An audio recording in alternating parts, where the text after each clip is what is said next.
महिलांच्या सुरक्षिततेकरिता बस, taxi, cab आदी वाहनांमध्ये बसविण्यात आलेल्या पॅनिक बटन प्रणालीचे राज्यभर परिणामकारकता तपासून त्यातील सर्व त्रुटी दूर करण्यात यावा असे स्पष्ट निर्देश विधान परिषद उपसभापती डॉक्टर नीलम गोरे यांनी अधिकाऱ्यांना दिले। त्याचप्रमाणे प्रत्येक जिल्ह्यात या प्रणालीची नियमित तपासणी करण्यात यावी व तिची अंमलबजावणी अधिक प्रभावी करण्यावर त्यांनी भर दिला।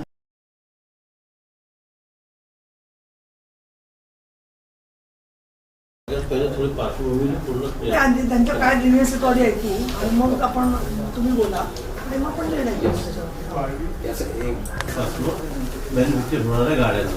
म्हणजे बसेस, टॅक्सीज किंवा ऑटो रिक्षा आहे ना, खासगी वाहन ऑटो रिक्षा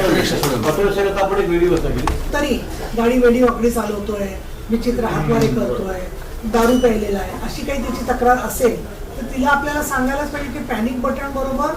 तुला व्हॉट्सअप वरून तरी फोन कर किंवा तिला एक सिस्टीम पाहिजे की मिस कॉल तरी तिचा आला दिसला पाहिजे तर कळेल आणि गाडी नंबर आणि मिस कॉल ड्रायव्हर्सने ते डायरेक्टली पोलीस स्टेशनला घेऊन जावं। तशा जातात काही ठिकाणी लाईट चालू असतात एसटीच्या मध्ये तसे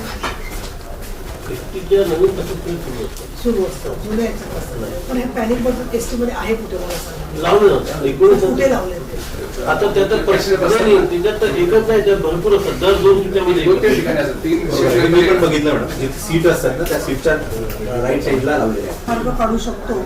त्याच्यावर कुठलाही निर्णय घेण्याच्या आधी फक्त आपण अपडेट घेऊया वस्तुस्थितीचा की नक्की काय झालेलं आहे। महाराष्ट्रामध्ये हायकॉर्ट कमिटीत निर्णय घेतला की BSNL ही यंत्रणा